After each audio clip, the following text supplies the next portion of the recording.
نحمده ونصلي على رسوله الكريم أما بعد فأعوذ بالله من الشيطان الرجيم بسم الله الرحمن الرحيم إن هذا القرآن يهدي للتي هي أقوم ويبشر المؤمنين الذين يعملون الصالحات أن لهم أجرا كبيرا.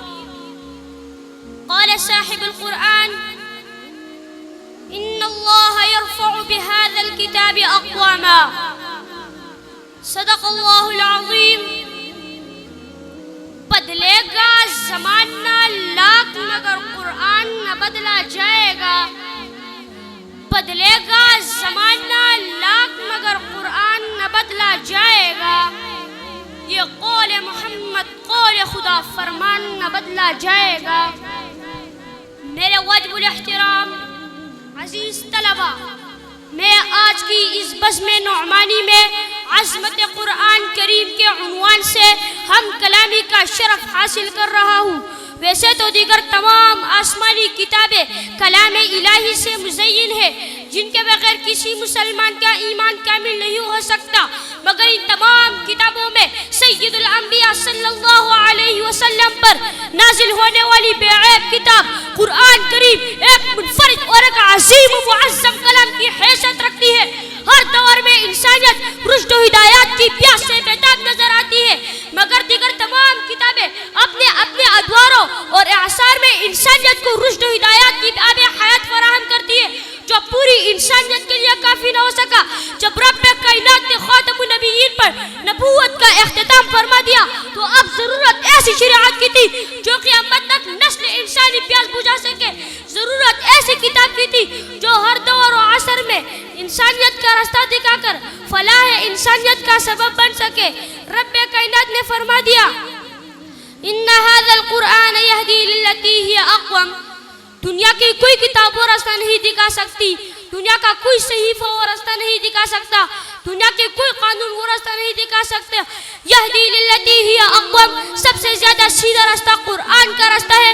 دنیا کی کوئی چیز جس چیز کا مقابلہ نہیں کر سکتی.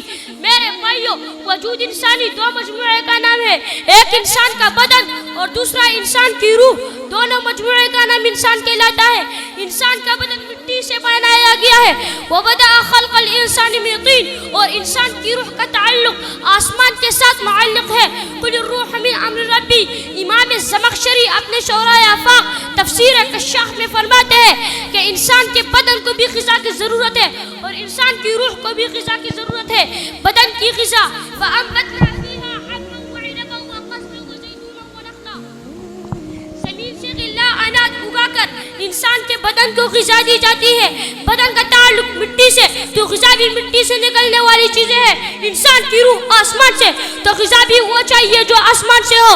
رب کائنات نے فرما دیا وَكَذَلِكَ أَنزَلْنَا إِلَيْكَ رُوحًا مِنْ أَمْرِنَا. قرآن کی روح سے تعبیر کر کے اشارہ کر دیا. اگر بدن کی تقویت چاہتے ہو تو زمین کے پیداوار استعمال کر کے دیکھ لو.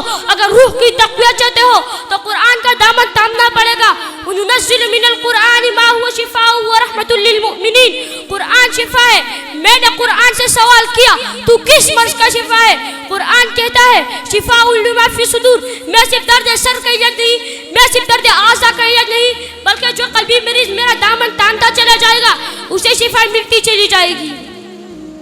تو پھر میں کیوں نہ کہوں اتر کر حرا سے سوئے قوم آیا، اتر کر حرا سے سوئے قوم آیا اور ایک نسخی کیمیا ساتھ لایا.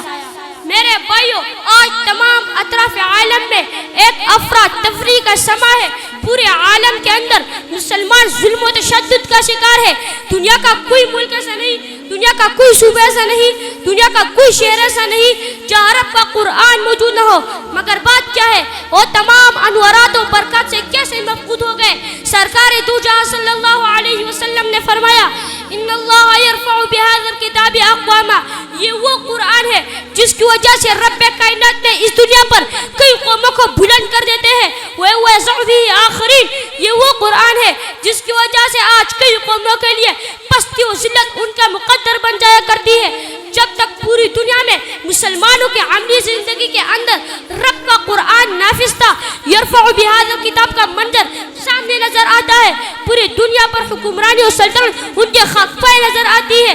جب تک قرآن کا دامن چھوڑ کر اسے پس پش ڈال دیا تو پھر وہ بھی آخرین کی عملی تصویر بن جاتی ہے، غلامی و محکومی کی زندگی ان کا مقدر بن جایا کرتی ہے، مصائب و آلام کی بارش برستی ہے۔ تو پھر میں کیوں نہ کہوں وہ معزز تھے زمانے میں مسلمان ہو کر، وہ معزز تھے زمانے میں مسلمان ہو کر، ہم ذلیل و خوار ہوئے تارک قرآن ہو کر۔ وآخر دعوانا ان الحمد للہ رب العالمین۔